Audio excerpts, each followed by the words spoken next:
شہر میں وبا پھیل چکی تھی، لوگ شدید خوف کا شکار تھے، کئی نقل مکانی کے متعلق سوچ رہے تھے۔ ایسے میں شہر کے سب سے بڑے ڈاکٹر نے لوگوں کے لیے خاص ہدایات جاری کر دی تاکہ لوگوں میں خوف و ہراس کی کیفیت پیدا نہ ہو اور وہ ان ہدایات کے مطابق اپنا بچاؤ کر سکیں۔ جگہ جگہ اس بات کا اعلان کیا گیا کہ لوگ غیر ضروری طور پر گھروں سے مت نکلیں۔ رش والی جگہوں جیسے بازار، کھیل کے میدان، سکولز اور ادارے بند رکھے جائیں۔ اپنے کپڑے اور سکے سرکے سے دھوئیں۔ اس بات پر زور دیا گیا کہ بیمار افراد کو باقی لوگوں سے 40 دن تک الگ رکھا جائے۔ اس عمل کو الاربعین یا کوارنٹین کا نام دیا گیا۔ خیال رہے کہ ہم 2020 اور کورونا کی بات نہیں کر رہے، بلکہ 11ویں صدی عیسوی میں ایران میں طاعون کی وبا کی بات کر رہے ہیں، اور شہر کے جن سب سے بڑے ڈاکٹر کا ذکر کیا گیا ہے وہ کوئی اور نہیں بلکہ عظیم مسلمان فلسفی، سائنسدان اور ماہر طب ابن سینا ہیں۔ جب 2020 کے آغاز میں کورونا کی وبا نے آہستہ آہستہ پوری دنیا کو اپنی لپیٹ میں لیا تو ہم نے کوارنٹین، سیلف آئسولیشن اور سوشل ڈسٹینسنگ جیسے بہت سے انوکھے الفاظ کا استعمال عام ہوتے دیکھا۔ گوگل ٹرینڈز کے مطابق انٹرنیٹ پر کوارنٹین لفظ کی سرچ میں 100 گنا اضافہ دیکھا گیا۔ ایسے میں بہت سی ایسی ویڈیوز اور آرٹیکلز بھی سامنے آئے جن کے مطابق کوارنٹین اور اس سے منسلک ضابطۂ کار کی بنیاد ابن سینا نے رکھی۔ لیکن یہ دعویٰ حقیقت پر کتنا مبنی ہے، اور کیا اس زمانے میں ایران میں طاعون یا کوئی اور اس قسم کی وبا پھیلی تھی؟ ابن سینا کون تھے اور ان کو فادر آف ماڈرن میڈیسن کیوں کہا جاتا ہے؟ آج کے دور میں ابن سینا کی علمی وراثت کیا ہے؟ ان تمام سوالوں کا جواب جاننے کے لیے بگ سوچوں میں خوش آمدید۔ ابن سینا یا ابو علی سینا، جنہیں مغرب میں ایوی سینا کے نام سے یاد کیا جاتا ہے، ان کا مکمل نام ابو علی الحسین ابن عبداللہ ابن سینا تھا۔ آپ 980 عیسوی میں موجودہ ازبکستان کے شہر بخارا کے قریب پیدا ہوئے۔ بخارا اسلام کے سنہری دور میں کئی صدیوں تک علوم و فنون کا چمکتا ستارہ رہا ہے۔ اس دور میں وہاں سامانیوں کی حکومت تھی جو 819 عیسوی سے 999 عیسوی تک قائم رہی۔ اس دور میں اس جگہ بہت سے اہل علم اور صاحب فن لوگ جمع ہو چکے تھے۔ عظیم مسلمان سائنسدان الرازی اسی سلطنت میں موجود تھے، اور وہیں فارسی کے عظیم شاعر اور شاہنامہ جیسے شاہکار کے خالق فردوسی بھی سامانی سلطنت ہی کے زیر سایہ تھے۔ یہ دور مسلمانوں کی سیاسی، ثقافتی، لسانی اور سائنسی اعتبار سے ایک بیداری کا دور تھا، جبکہ اسی دور میں یورپ جہالت اور تنزلی کے پرپیچ راستوں پر اپنے آپ کو گم کر بیٹھا تھا۔ سائنس اور فلسفے کے میدان میں جو چراغاں یونانی علماء اور فلسفی کر گئے تھے، اس کے بعد سے یورپ کے گلی کوچوں میں ایک گہرا اندھیرا سا چھایا ہوا تھا۔ ان کی علمی حالت زار کا اندازہ اس بات سے لگایا جا سکتا ہے کہ ایک دفعہ سر کے شدید درد سے بے حال ایک عورت کے علاج کے لیے اس کی پیشانی پر سلیب کی شکل میں کٹ لگا کر اس کے سر کو کھول دیا گیا، اور درد کو ختم کرنے کے لیے اندر نمک مل دیا گیا۔ اب یہ کہنا شاید بلا ضرورت ہے کہ اس کے بعد کیا ہوا۔ ابن سینا بچپن ہی سے نہایت ذہین تھے۔ 10 سال کی عمر تک پہنچتے پہنچتے انہوں نے پورا قرآن مجید حفظ کر لیا۔ ساتھ ساتھ دوسرے علوم کا سلسلہ بھی چلتا رہا۔ ان کی لیاقت کا یہ عالم تھا کہ بسا اوقات ان کے استاد بھی ان کے سوالوں کے جواب دینے سے قاصر رہتے تھے۔ قرآن کے ساتھ انہوں نے فقہ کی تعلیم بھی حاصل کی۔ اس کے علاوہ وہ فلسفہ اور ریاضی کے علوم میں بھی مہارت رکھتے تھے۔ ریاضی کا علم آپ نے ایک ہندوستانی سبزی فروش سے سیکھا جو اس علم کا ماہر تھا، لیکن جس علم نے صحیح معنوں میں ان کی علمی صلاحیتوں کو بیدار کیا وہ فلسفے کا علم تھا۔ اس وقت تک پوری دنیا پر عظیم فلسفی ارسطو کے علم کی چھاپ تھی۔ ارسطو کی کتاب میٹا فزکس ابن سینا کے لیے ایک چیلنج ثابت ہوئی۔ یہ ایک مشکل ایوان تھا جس میں وہ گم ہو گئے۔ ان کے بقول یہ کتاب انہوں نے کم و بیش 40 مرتبہ پڑھی، یہاں تک کہ اس کا لفظ لفظ ان کے ذہن میں پختہ ہو گیا، لیکن اس کتاب کے معنی ان کی گرفت میں نہیں آتے تھے۔ اتفاق سے ایک دن مشہور مسلمان فلسفی الفارابی کی ایک کتاب ان کے ہاتھ لگی، جو دراصل ارسطو کی اسی کتاب پر ایک تبصرے کی شکل تھی۔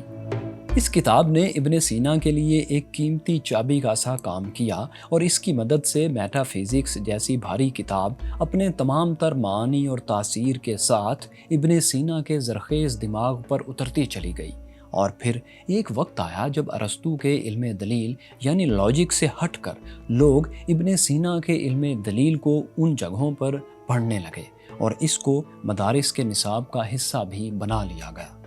16 سال کی عمر تک پہنچتے پہنچتے ابن سینا کو علم طب سے خاصی رغبت دلچسپی پیدا ہو گئی۔ انہوں نے اس دور کے مروجہ علم کے مطابق اسے سیکھنا پڑھنا شروع کیا۔ مطالعے کے ساتھ ساتھ وہ مریضوں کو بھی دیکھتے اور اس چیز پر غور کرتے کہ وہ کیا وجوہات ہیں جو ایک صحت مند جسم کو بستر سے لگا دیتی ہیں۔ اس سے ان کے تجربے، مشاہدے اور مرض کو جانچنے کی صلاحیت میں بہت اضافہ ہوتا تھا۔ 18 سال کی عمر تک پہنچتے پہنچتے ان کی شہرت بطور کامیاب اور تجربہ کار طبیب یعنی ڈاکٹر ہر طرف پھیل چکی تھی اور وہ بخارا کے سلطان امیر نوح ثانی کے دربار میں شاہی طبیب رائل فزیشین کے عہدے پر فائز کر دیے گئے تھے۔ اگر آج کے اعتبار سے دیکھا جائے تو فقط 18 سال کی عمر میں ابن سینا وہ سب حاصل کر چکے تھے جو کسی بھی کامیاب انسان کی خواہش ہوتی ہے۔ عزت، شہرت، مرتبہ اور ہنر سب کچھ ان کے پاس تھا اور یہاں ان کی زندگی خوشگوار اختتام کی طرف جا سکتی تھی۔ مگر اگر یوں ہوتا تو ہم 1000 سال گزر جانے کے بعد بھی آج ان کا ذکر نہ کر رہے ہوتے۔ علم اور تحقیق کے راستے کی ایک حقیقت یہ بھی ہے کہ ابن سینا ہوں یا آئنسٹائن، 1000 سال پہلے کا زمانہ ہو یا آج کا 2020، اس راستے میں ہر تحقیق کرنے والے کو فنڈنگ اور ریسورسز کی بہت ضرورت ہوتی ہے، جس کے لیے کسی مضبوط ادارے یا حکمران کی سرپرستی بہرحال چاہیے ہوتی ہے تاکہ بلا روک ٹوک اس قسم کا تحقیقی کام جاری رہ سکے۔ آج کل کے دور میں سیاسی اور سماجی ترقی کے باعث معاشرے میں کسی حد تک امن اور استحکام موجود ہے، مگر ابن سینا کے زمانے میں حالات بہت دگرگوں رہتے تھے، خراب رہتے تھے۔ جنگوں اور بیرونی حملوں اور دشمنوں کی سازشوں کی وجہ سے معاشرے میں ایک عدم استحکام کی سی کیفیت رہتی تھی، انسٹیبلٹی بہت زیادہ تھی۔ ایسے میں ایک مضبوط سرپرست کی ضرورت اور بھی زیادہ تھی۔ ابن سینا کو امیر نوح ثانی کے دربار میں شاہی طبیب کا عہدہ ملنے کی ایک وجہ یہ بھی تھی کہ انہوں نے امیر کو ایک پراسرار بیماری سے شفا دلوائی تھی جس کے علاج میں باقی تمام طبیب ڈاکٹرز ناکام رہے تھے۔ اس کے انعام کے طور پر عہدے کے علاوہ ابن سینا کی درخواست پر امیر نے اپنے کتب خانے کی رسائی بھی ابن سینا کو دے دی۔ اب ابن سینا ان کے کتب خانے سے کتابیں پڑھ سکتے تھے۔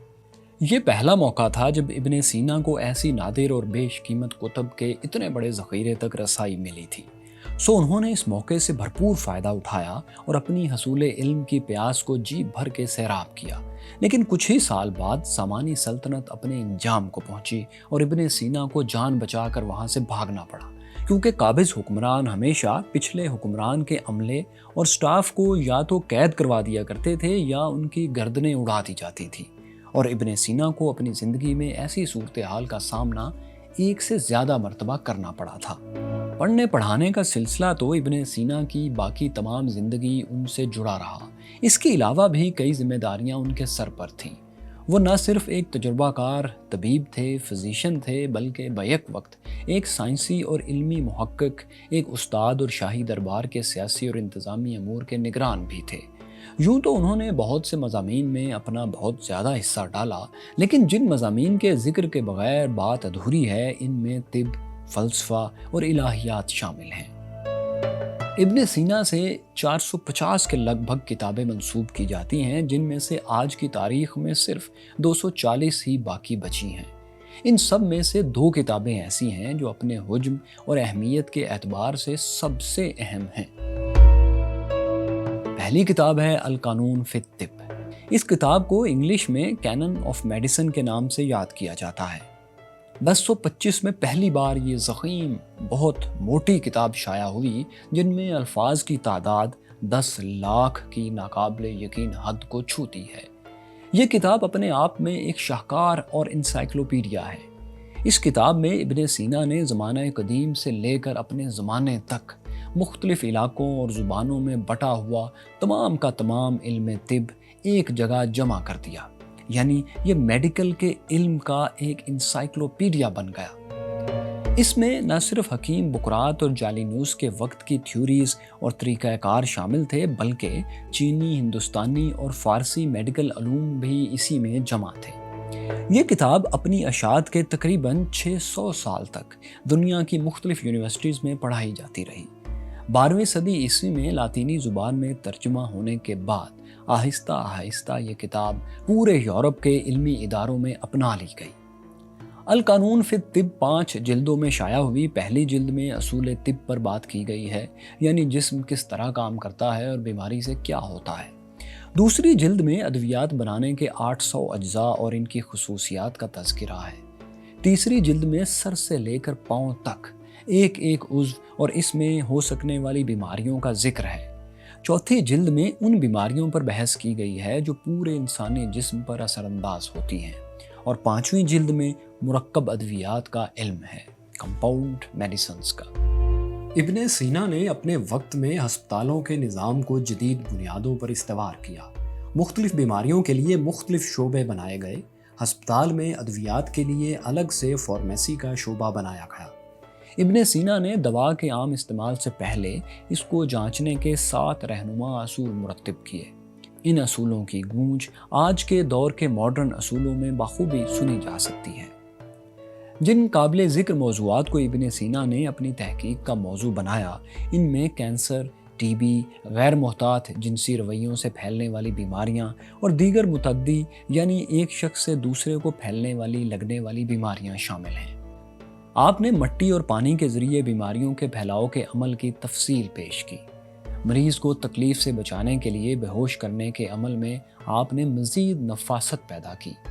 یہ وہی وقت تھا جب یورپینز میں ابھی انستھیزیا کا، بے ہوش کرنے کا کوئی شعور نہیں تھا۔ اس کے علاوہ آپ نے انسانی آنکھ اور دل کی کارکردگی اور پیچیدگیوں پر بھی کام کیا۔ ابن سینا کی علم نفسیات پر بھی گہری نظر تھی۔ ہم آج 1000 سال بعد social media per depression is real کے ہیش ٹیگز شیئر کرتے ہیں اور مشہور شخصیات کے ڈپریشن کا شکار ہونے پر اس کی آگہی کے لیے آواز بلند کرتے ہیں، لیکن اندازہ کیجئے کہ ابن سینا نے اپنے وقت میں ڈپریشن کو ایک بیماری قرار دے دیا تھا اور اس کے علاج پر خصوصی توجہ بھی دی تھی۔ جہاں ان کی کتاب القانون میڈیکل کا پہلا انسائکلوپیڈیا کہلاتی ہے، وہیں کتاب الشفا سائنس اور فلسفے کا انسائکلوپیڈیا ہے۔ اس کتاب کو 4 حصوں میں تقسیم کیا گیا ہے، جن میں علم دلیل، سائنس، ریاضی اور میٹا فزکس شامل ہیں۔ سائنس کے حصے میں فزکس، کیمسٹری اور پلینٹولوجی کا علم ہے۔ ریاضی کے حصے میں حساب، جیومیٹری، فلکیات اور موسیقی کا بھی علم جمع ہے۔ ان میں سے ہر موضوع علم و تحقیق کا ایک گہرا سمندر ہے۔ کئی ماہرین نے یہ استدلال بھی کیا ہے کہ حرکت کے قوانین پر نیوٹن کی بہت سی تحقیق ابن سینا کے کام سے متاثر تھی۔ اب دیکھتے ہیں اس پہلے سوال کا جواب جو ہم نے اس ویڈیو کے شروع میں آپ کے سامنے رکھا تھا۔ سچ یہ ہے کہ کسی بھی مستند حوالے سے یہ بات ثابت نہیں ہوتی کہ ابن سینا نے وبائی امراض سے بچاؤ کے لیے کوارنٹین یا اس سے ملتی جلتی کسی چیز کا کوئی بھی نظریہ کبھی پیش کیا ہو، یا اگر پیش کیا ہو تو اس میں دنوں کی کسی تعداد کا ذکر ہو۔ طاعون سے بچنے کے لیے فاصلے اور سماجی دوری کا ذکر صرف ابن سینا کی باتوں ہی میں نہیں، بلکہ اس سے بہت پہلے قبل از مسیح کے زمانوں سے ملتا ہے۔